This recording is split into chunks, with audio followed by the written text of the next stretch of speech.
Hey student, watch this video and learn what is English fluency and how you can become a fluent English speaker. Coming up.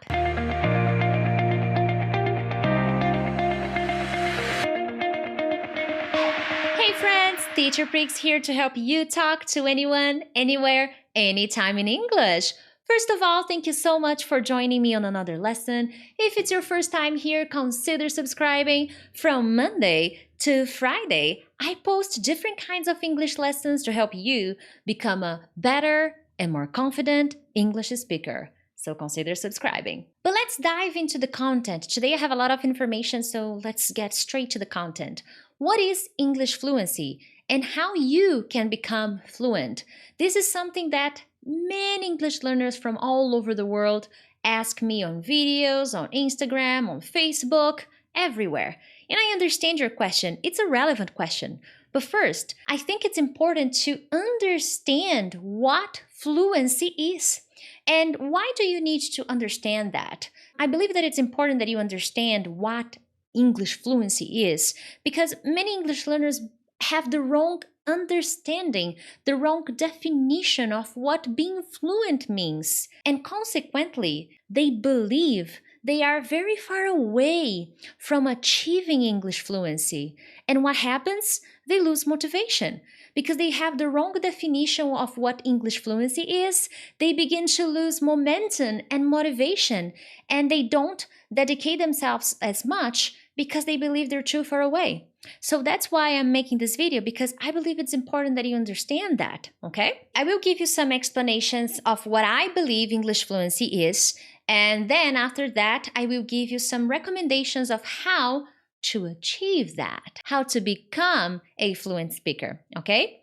So for me, fluency is being able to talk about a variety of subjects.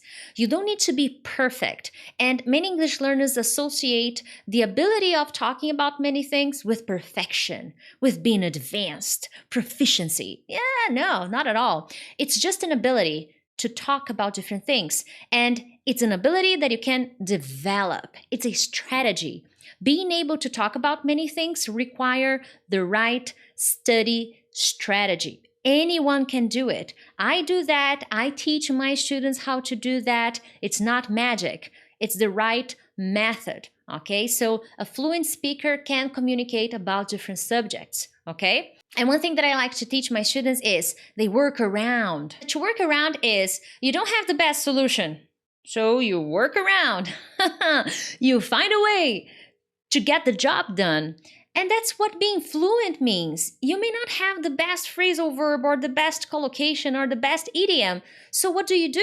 You work around. Maybe you don't remember a specific word. So what do? You work around. Maybe you don't remember that specific past conjugation. So what do? You work around, okay? You find a way to express yourself in a different way.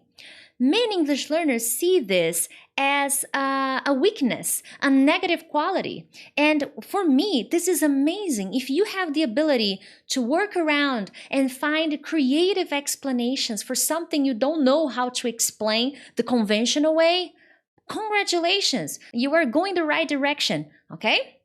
So it's not about knowing the best words, but it's about knowing how to use the words you have. That's what being fluent means. Another important thing that I believe is key if you want to become fluent, and I think that I recognize a fluent speaker when I see that that person can control their emotions, okay? And why is controlling emotions so important? A fluent speaker is constantly challenged. Okay? It's not always rainbows and beautiful and fun conversations. Unfortunately, no. You may not have the expertise. You may not know the best words, as I said in the previous slide.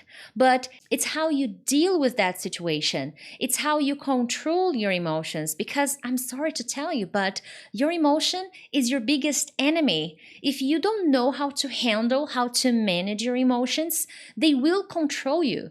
And no matter how much you study, no matter how much you read, no matter how much you travel, You'll never be able to speak if you let your emotions win, if you let anxiety win. Don't let that happen to you, okay? A fluent speaker is constantly learning how to deal with their emotions. It's not just about learning grammar, vocabulary, and expressions. Emotion is part of the game, and they can work under pressure. And hey, if you're enjoying this video, make sure to share it with your friends. Anyways, another thing that I recognize in fluent English speakers is the ability to speak English unexpectedly, because I love the art of preparation, and I'm always telling you to prepare yourself, to always be preparing. But sometimes you have no choice. You have to speak English. I remember one day I was working at a company. It was a medium-sized company. It was like a medium company. And I was the only one who could speak English at that company. So it was not a big deal for me. And I remember that I was at lunch and suddenly a secretary came running toward me and she said, "Hey, I need you to speak on the phone because there's this guy from Europe and we don't understand what he's saying because we don't speak English, but you speak English, so can you help us?" Surprise! Unexpected situations. So a fluent speaker doesn't have the perfect English, doesn't have the perfect vocabulary, but it will not run from a situation like this. Because again, he controls emotions, he prepares for this kind of situations, he works around. So by the time you have a surprise event, an unexpected event, you can do it. It's not about perfection, it's about managing the situation. Another important factor is having a clear pronunciation and grammar structure. Again, when I say clear pronunciation, I'm not saying you need to speak like an American. You do not have to speak like a British person. That's not it, okay? I understand the limitations of non-native speakers.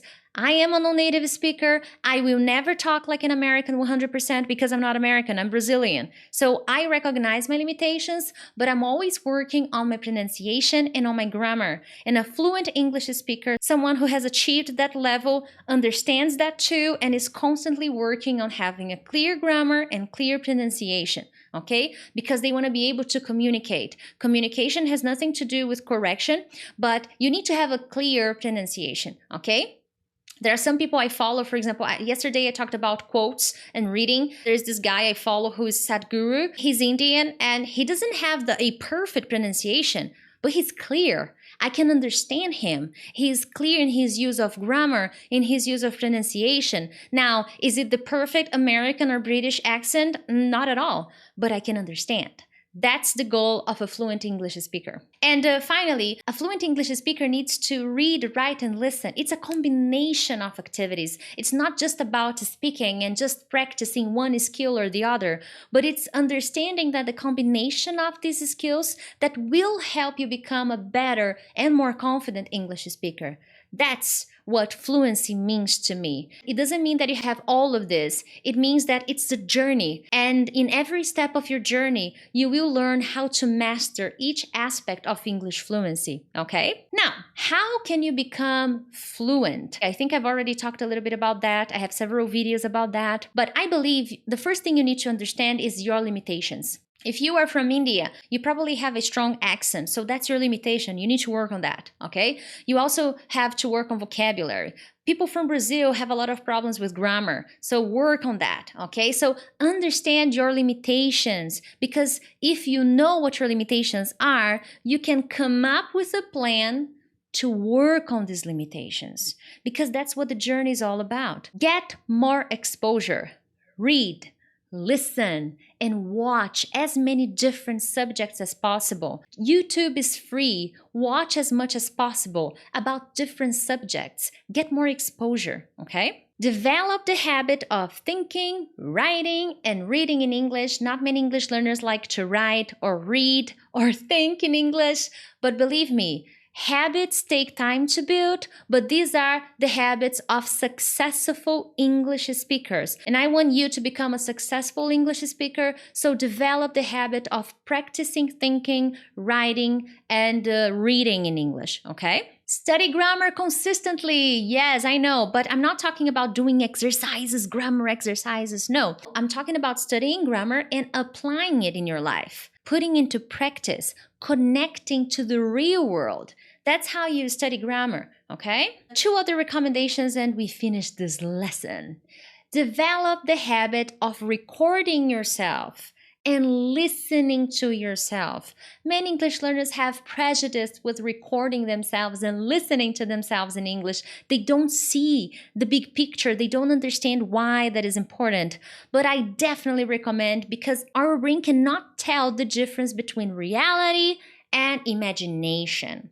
So by challenging yourself and speaking and recording yourself, first, you're feeding your brain, you're telling your brain that you are speaking English. And second, you can get feedback, because then after you finish, you can listen to yourself and pay attention to the mistakes you make. Because when we are practicing speaking, we don't pay attention to the words we say, we don't pay attention to the sounds we make. So after you finish speaking, if you record your voice, you will be able to analyze what you spoke. By doing this practice, you are stimulating your brain to be sharp. Okay, so do that. It's a successful habit that you should develop. And finally, this is the most abstract recommendation I can give you, but it's an important one.